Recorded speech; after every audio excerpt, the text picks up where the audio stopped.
London, 1815. Miss Genevieve Knowles, by all accounting of society, was a young lady of unremarkable qualities.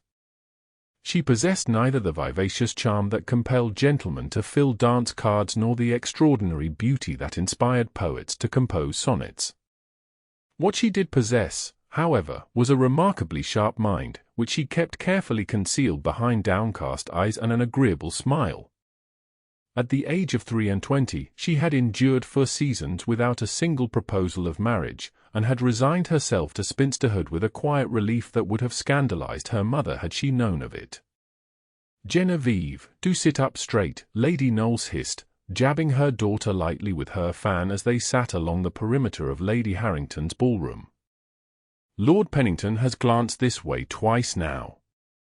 I believe he is admiring the floral arrangements behind us, Mother," Genevieve replied, though she dutifully adjusted her posture. "They are particularly fine this evening." Lady Knowles sighed with the weariness of a general whose troops refuse to advance. "You must make an effort, my dear. Your father cannot support you indefinitely, and your sister's prospects depend on suitable connections." Genevieve nodded, having heard this refrain since her 18th year. Marriage was a transaction, a necessary evil for women of gentle birth but modest fortune. The sooner she secured a respectable match, the sooner her younger sisters might have their chance. It mattered little that the thought of binding herself to a stranger filled her with quiet dread.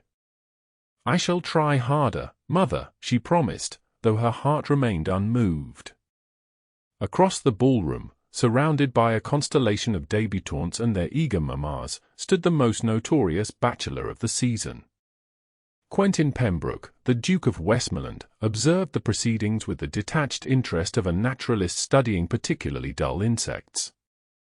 At 32, he had perfected the art of appearing both present in body and entirely absent in spirit. "Your Grace, might I present my daughter, Miss Cecilia?" A determined matron thrust forward a blushing girl barely out of the schoolroom. The Duke bowed with impeccable correctness. "Charmed," he said, though his expression suggested otherwise. His closest friend, Lord Harrington, approached with 2 glasses of champagne and a sympathetic smile. "Besieged again, Westmoreland? Perhaps you should announce an engagement to an imaginary heiress to gain some peace." "An excellent suggestion," the Duke replied, accepting the offered drink. "Though I fear the truth would emerge eventually, and I should find myself in a worse predicament." "You could always marry in truth," Lord Harrington suggested. "There are dozens of suitable young ladies who would accept you despite your infamous temperament." The Duke's mouth curved into something that resembled a smile only in its technical arrangement of muscles. "Marriage is a prison sentence I have no intention of serving. One becomes either a jailer or the jailed, and I find neither position appealing." His friend shook his head. "You are determined to die alone with only your library for company." "A fate preferable to domestic tedium," the Duke replied. "My title ensures the succession. There is no obligation to saddle myself with a wife merely to please society." As the orchestra struck the opening notes of a country dance, Lady Knowles spotted an opportunity and seized it with both hands. "Genevieve, Lord Wetherby appears to be without a partner. Go and position yourself near the refreshment table. A gentleman can hardly refuse when a lady stands so conveniently at hand." With the resignation of a condemned prisoner, Genevieve rose and made her way across the crowded ballroom. She had nearly reached her destination when a sudden commotion, a footman with an unsteady tray of champagne, forced her to step quickly aside. The abrupt movement sent her directly into the path of the Duke of Westmoreland, who had been attempting to escape a determined widow. Their collision was neither graceful nor gentle. The Duke's champagne sloshed over the rim of his glass, leaving a distinct mark upon the sleeve of his immaculate black coat. Genevieve stumbled backward, mortified. "Your Grace!" "I beg your pardon," she gasped, her face flooding with heat. The Duke looked down at his stained sleeve, then at the young woman responsible, his expression darkening. "Perhaps, Miss Knowles," she supplied, her voice barely audible. "Miss Knowles. Perhaps if you spent as much time watching your steps as you do searching for a husband, we might both have been spared this unfortunate incident." The words, delivered in a cutting tone that carried to nearby ears, caused several onlookers to fall silent. Genevieve felt the weight of their attention like a physical blow. "I assure you, Your Grace, that securing a husband is the furthest thing from my mind at present," she replied, surprising herself with her steady voice. "Though I understand that those who view the world through a distorted lens often mistake the intentions of others." The Duke's eyebrows rose fractionally, the only indication that her words had registered at all. Without further acknowledgement, he turned and walked away, leaving Genevieve standing alone in a circle of curious stares. It was at that precise moment that Genevieve Knowles decided that spinsterhood was not merely acceptable but preferable to a society that valued a man's title over his character. The incident might have remained nothing more than an unpleasant memory had fate not intervened 3 weeks later. Genevieve, having convinced her mother that a morning of charitable work at St. Bartholomew's Hospital would improve her standing in society's eyes, was reading to a group of children in the hospital's east wing when commotion erupted in the corridor. "Make way! The Duke of Westmoreland has been injured," called a voice, and Genevieve looked up from her book to see several men carrying a limp figure toward the physician's chambers. Curiosity, a trait her mother had often lamented, compelled her to follow. She arrived at the chamber door just as the doctor emerged, his expression grave. "His Grace has suffered a severe blow to the head. The carriage accident was most unfortunate," the physician explained to a concerned companion of the Duke. "We must watch for fever and keep him still. I fear moving him to his residence would risk further injury." "But surely he cannot remain here," protested the companion, who Genevieve recognized as Lord Harrington. "The conditions are better than those on the road to Westmoreland House," the physician said firmly. "What His Grace requires now is quiet and constant attention."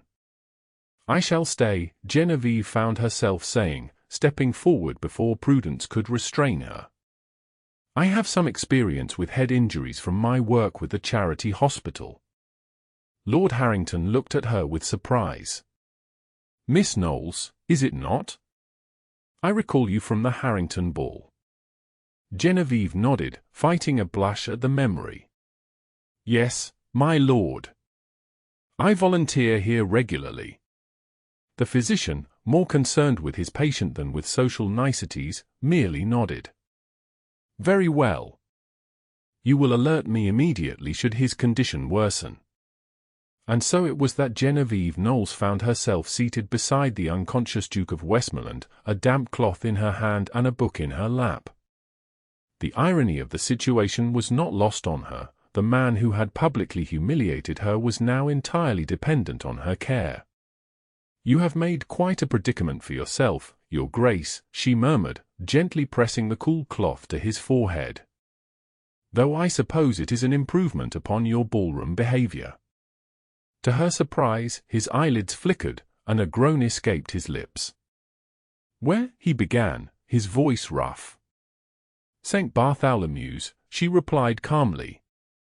"Your carriage overturned on Oxford Street. You have suffered a concussion, but the physician believes you will recover fully if you rest." The Duke's eyes, an unusual shade of grey that reminded Genevieve of storm clouds, focused on her face with visible effort. "Do I know you?" The question, delivered without his customary arrogance, caused a small smile to touch her lips. "We have been introduced, though not formally. I am Miss Knowles, the Wallflower who ruined your coat sleeve 3 weeks ago at the Harrington ball." A flicker of recognition crossed his features before pain overtook it. "Ah. The one with the sharp tongue. And you are the Duke with the sharper one," she replied evenly. "Though I find you considerably improved in your current state." His lips twitched, and for a moment, Genevieve thought he might smile. Instead, he closed his eyes and whispered, "Water." She helped him drink, supporting his head with a gentleness that belied her earlier words. As he sank back against the pillow, his eyes met hers again, clouded with pain but curiously intent. "Why are you helping me?" he asked. Genevieve considered the question.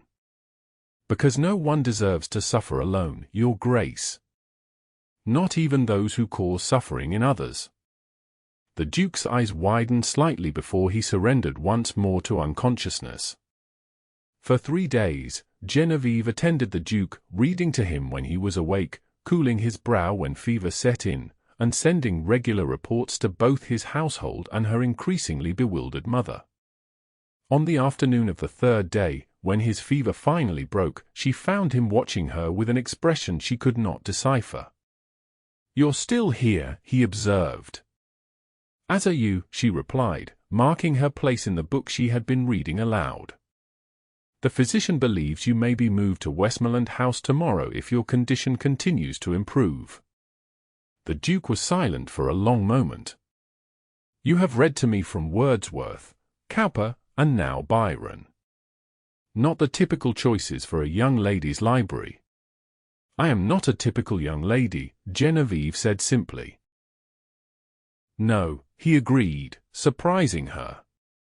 "You are not." The following day, when the Duke was carefully transferred to his waiting carriage, he looked back at Genevieve, who stood on the hospital steps. "Miss Knowles," he said, his voice stronger than it had been, "I find myself in your debt." She shook her head. "There is no debt between us, Your Grace.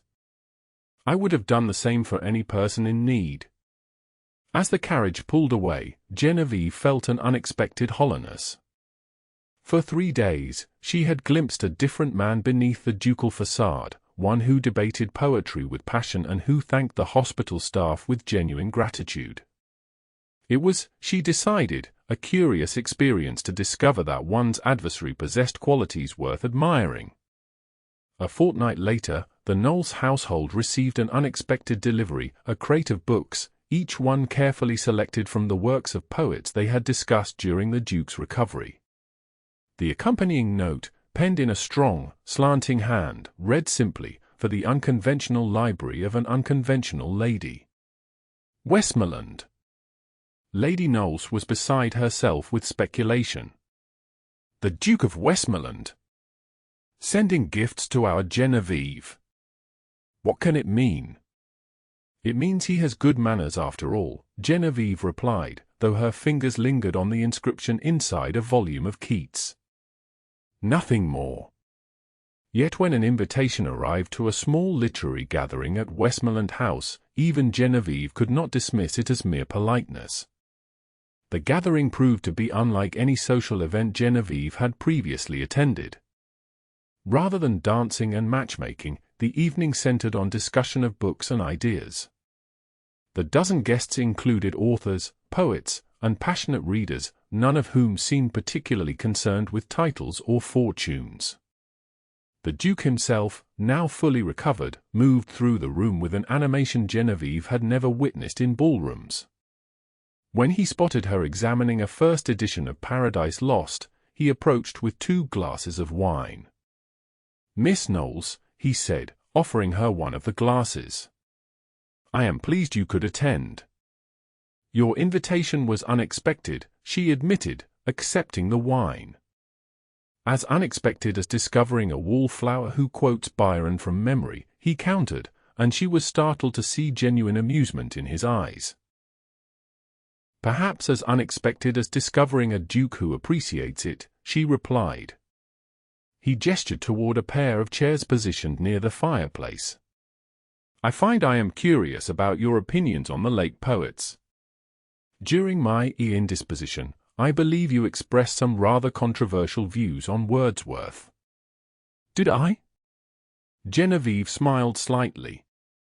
"I recall a man with a fever arguing passionately in his defense." "Then we must revisit the topic with clear heads," he suggested, "and for the next hour, they debated literature with an intensity that drew curious glances from the other guests. As the evening drew to a close, the Duke escorted Genevieve to her waiting carriage. "Miss Knowles," he said, hesitating in a manner that seemed uncharacteristic, "I find myself hoping you might call at the house again. My library is at your disposal." Genevieve regarded him thoughtfully. "That would be highly improper, Your Grace." "Then perhaps you might attend the museum exhibition on Thursday with my sister and me," he suggested. "Lady Caroline has expressed interest in meeting the woman who, as she puts it, managed to make Quentin tolerable for 3 whole days." Despite herself, Genevieve laughed. "I should like to meet Lady Caroline very much." In the weeks that followed, Genevieve found herself in the unprecedented position of being sought out by the Duke of Westmoreland. They attended lectures together, debated books, and walked in Hyde Park with Lady Caroline as a willing chaperone. Society buzzed with speculation, and Lady Knowles vacillated between ecstasy and terror at the prospect of her Wallflower daughter catching the attention of England's most eligible bachelor. "You must be careful, Genevieve," her mother cautioned one evening. "Men of his station do not always have honorable intentions toward women of our rank."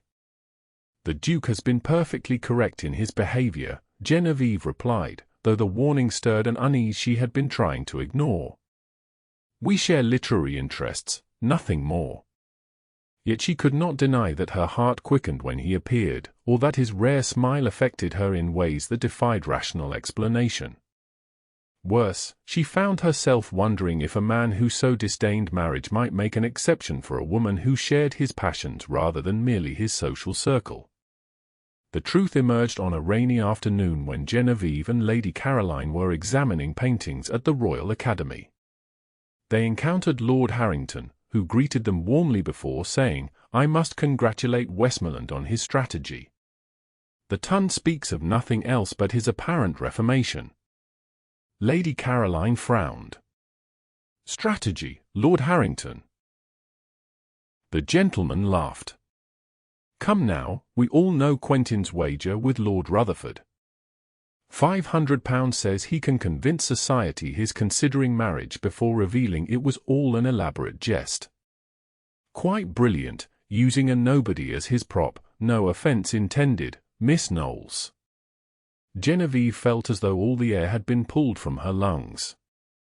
"None taken, my lord," she managed, her voice distant to her own ears. "If you'll excuse me, I find I need some fresh air." She walked quickly away, ignoring Lady Caroline's calls.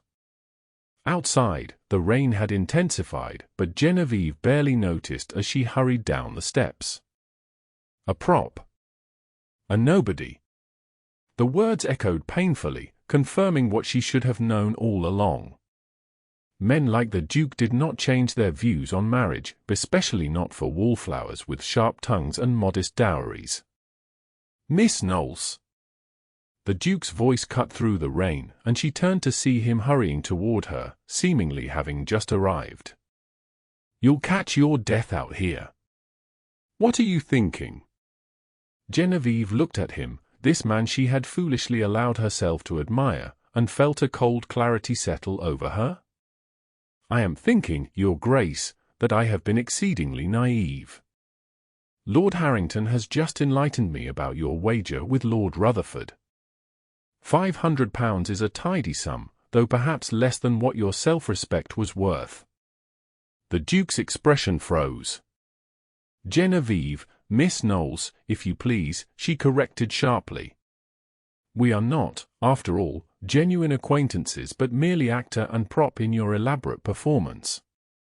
A carriage approached, and Genevieve stepped toward it gratefully. "I wish you joy of your winnings, Your Grace. I shall not trouble you further." She departed without looking back, leaving the Duke standing motionless in the rain. The following weeks passed in a blur of forced smiles and hollow conversations. Genevieve attended the required social functions with mechanical precision, her mother's hopes for an advantageous match now permanently extinguished. If society noticed that the Duke of Westmoreland had ceased his attentions to Miss Knowles, few commented on it directly, though whispers followed her like persistent shadows. It was at Lady Pembroke's midsummer ball that the fragile peace Genevieve had constructed around her wounded heart shattered completely. She had positioned herself in her customary Wallflower location, a book discreetly hidden in her reticule, when the room fell suddenly, unnaturally silent. The Duke of Westmoreland stood in the center of the ballroom, his commanding presence drawing every eye. Beside him was Lord Rutherford, his expression thunderous. "Ladies and gentlemen," the Duke announced, his voice carrying to every corner of the room, "I wish to address a matter that has come to my attention. It seems that rumors of a wager between myself and Lord Rutherford have caused considerable distress." Genevieve felt her chest constrict painfully. He would announce his victory now, in front of everyone. "There was indeed a wager," the Duke continued, "proposed by Lord Rutherford some months ago when I expressed my view that marriage was an institution best avoided. He bet that I could not convince society I had changed my mind on the matter." Murmurs rippled through the crowd, and Genevieve closed her eyes briefly, willing herself to maintain her composure. "I refused the wager," the Duke said, his voice hardening, finding it distasteful and dishonorable. "Lord Rutherford, however, appears to have spread the tale that I accepted, causing hurt to a lady I hold in the highest esteem." Genevieve's eyes flew open in shock. "Furthermore," the Duke continued, his gaze sweeping the room, "Lord Rutherford referred to this lady in terms that no gentleman would employ. For this offence, I demanded satisfaction." A collective gasp rose from the assembly. Lord Rutherford's face had gone pale. Cooler heads prevailed, the Duke said dryly, "and Lord Rutherford has agreed instead to make a public apology and a substantial donation to St. Bartholomew's Hospital, where the lady in question performs charitable works of significant value." Lord Rutherford stepped forward, his expression a mixture of resentment and fear. "I offer my sincere apologies for any distress my falsehoods may have caused," he said stiffly. "It was ungentlemanly conduct." As the crowd erupted into excited conversation, the Duke moved purposefully through the throng toward Genevieve. She stood frozen, unable to reconcile this public declaration with the betrayal she had felt so keenly. "Miss Knowles," he said quietly when he reached her side, "might I have a moment of your time? Perhaps in the garden." Aware of the many eyes upon them, Genevieve nodded wordlessly and allowed him to escort her through the French doors onto the terrace. The summer night was warm, the garden fragrant with roses and honeysuckle. "You refused the wager," she said when they were alone, her voice unsteady. "Of course I refused it," he replied, a hint of his old arrogance returning. "What kind of man do you think I am?" "I hardly know," she admitted. "The man who insulted me at the Harrington ball? The patient who debated poetry with me? The gentleman who introduced me to his sister and his friends? You have shown me so many contradictions, Your Grace." "Quentin," he said softly. "After all we have shared, surely you might call me Quentin."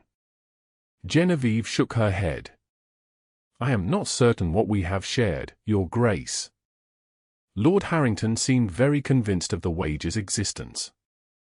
"Harrington assumed I had accepted Rutherford's proposition because it aligned with his understanding of my character," the Duke explained, frustration evident in his voice. "I did not correct him because I did not realize he was spreading the tale. By the time I learned of it, you had already withdrawn from me." He took a step closer, his expression more vulnerable than she had ever seen it.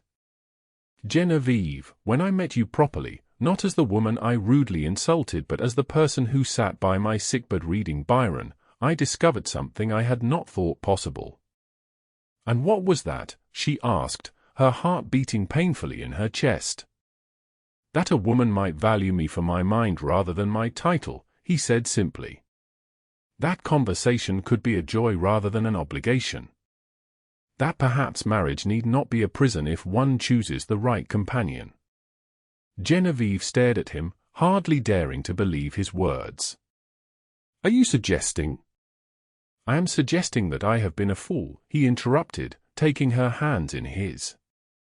"First for my inexcusable behavior at our initial meeting, then for failing to make my feelings clear before Rutherford's lies could poison what was growing between us." He dropped to one knee before her, still holding her hands. "Miss Genevieve Knowles, you have been my savior in more ways than you know.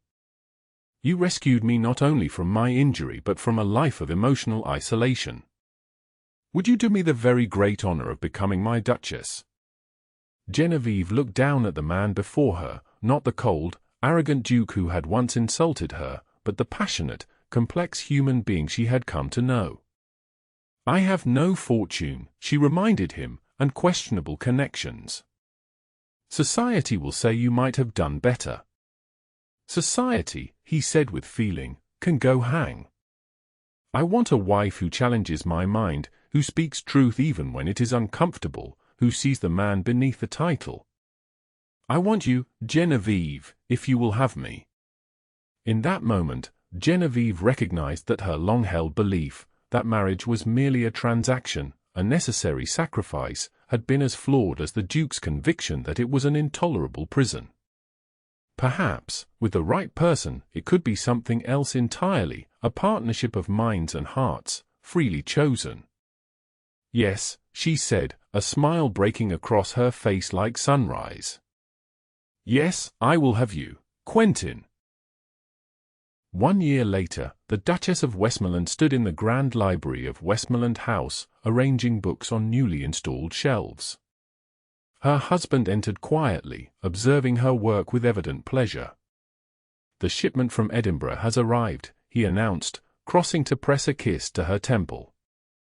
"Including those obscure Scottish poets you've been seeking." "Excellent," Genevieve replied, leaning into his embrace. "Though we may need another wing to house our collection if it continues to grow at this rate." The Duke laughed, a sound that had become wonderfully familiar over the months of their marriage. "I can think of worse problems for a household to have." She turned in his arms to face him fully. "Indeed. Though speaking of household matters, I have news that may necessitate transforming your old nursery from its current state as a storage room." His expression shifted from confusion to dawning realization. "Genevieve? Are you saying that in approximately 7 months, Westmoreland House will welcome a new occupant?" she finished for him, her eyes shining. "Yes, that is precisely what I am saying." The Duke's face transformed with joy as he lifted his wife into a gentle embrace. "I never imagined," he whispered against her hair, "that insulting a wallflower would lead to such happiness." "Perhaps you might remember that," Genevieve suggested with mock seriousness, "the next time you're tempted to comment on someone's social graces at a ball." "I shall guard my tongue most carefully," he promised solemnly, before adding with a grin, "though I maintain that collision was entirely your fault." As Genevieve laughed and pulled her husband down for a kiss, she reflected that sometimes the most unpromising beginnings led to the most extraordinary journeys, especially when one had the courage to believe in possibilities beyond society's narrow expectations.